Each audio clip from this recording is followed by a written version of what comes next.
If we had to name the one partner which has had the most positive impact in our journey thus far, it would have to be Rockin' Wood Supply Yard, located just about a mile west of Polly's Place on Lapeer Avenue in Port Huron, Michigan. Over the past 2 seasons, Rockin' Wood has donated over 200 yards of materials for the installation phase of this garden. Their generosity has given Polly's Place a jumpstart towards success. So much so that further material donations are unnecessary as we implement holistic permaculture practices that will allow us to grow and give away 2 to 3 tons of produce annually in perpetuity. Truckload after truckload, their compost mix is the foundation for our no-till garden beds.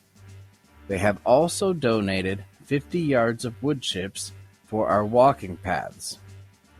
This gave our budget enough flexibility to buy what additional wood chips we have needed and to purchase beach sand for our social space as well as clay for our naturally built outdoor cob oven kitchen.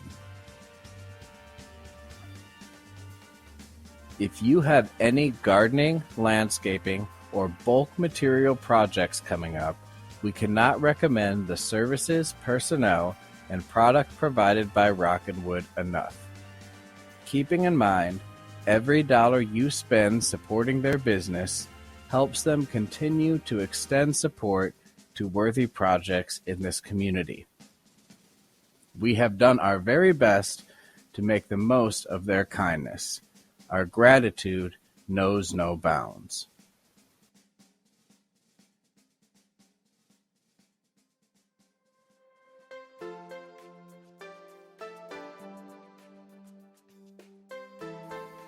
As many of you know, we have been growing food in the Harrison Point neighborhood and giving away what we grow for 3 full seasons now.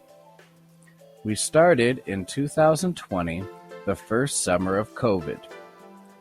That year, we grew a small garden in the yard of a residential house just a block away from an ignored vacant lot that we eventually purchased in February of 2021.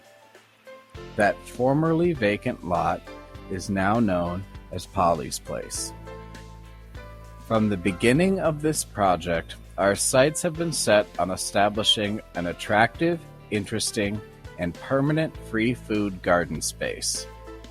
Turning the beds into a sunburst was a design element that occurred organically, particularly as we grew enough to include a significant portion of our neighbor's property into the overall garden. Some of the most important decisions in our journey have been the unexpected ones, and some of those choices have been time-sensitive as well. It's taken us 2 full seasons to install all the garden beds and features at Polly's Place. The hardest part is over, and we continue to focus on planting low-maintenance, high-yield perennials and annuals. Every tomato contains enough seeds to feed this community many times over. Nature encourages us to grow abundantly. We anticipate Polly's Place will only become more productive from less and less labor as the years go on.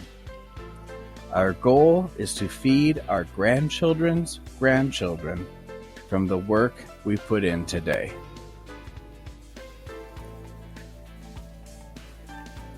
This year, we were able to install a simple outdoor kitchen on site built from a sculptable mixture of clay, sand, and straw known as cob.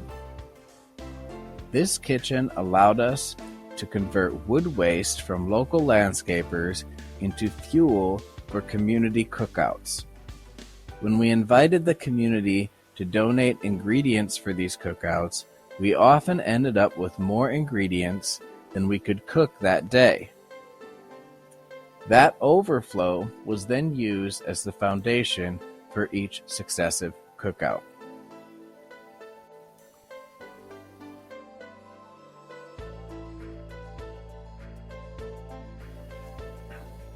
I often tell people that growing free food at Polly's Place is the excuse, but not the reason.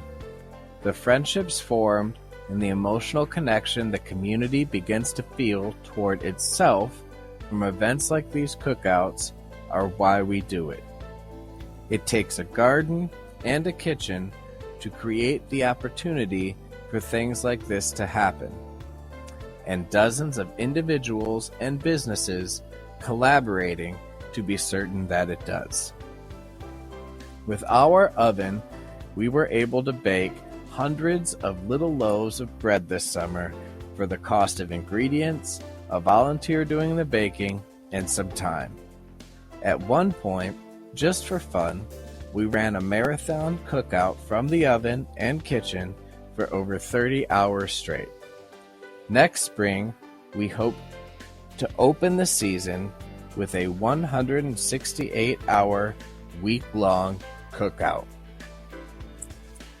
By filming almost everything we do in the garden, including step-by-step cooking and baking instructions, we've become a platform for learning for locals as well as those following our journey on various social media platforms like Facebook, TikTok, and YouTube.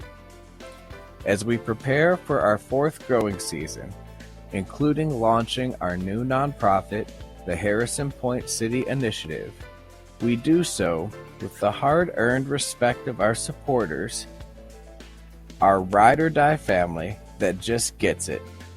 They give us the confidence we need to spread our methods and best practices throughout the neighborhood.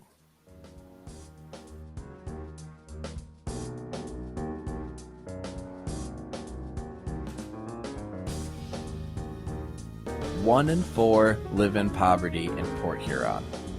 The population has dropped from 35,000 to 28,000 over the past 60 years, as the global population has doubled.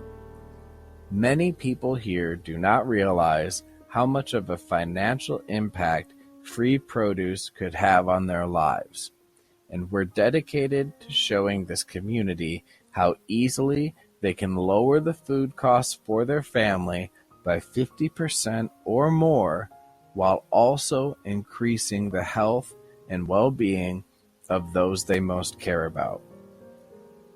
Food is one of the most powerful ways we connect with others. When the food and beverages are flowing and the music hits, you feel no pain. We are setting an example for future generations one way or another.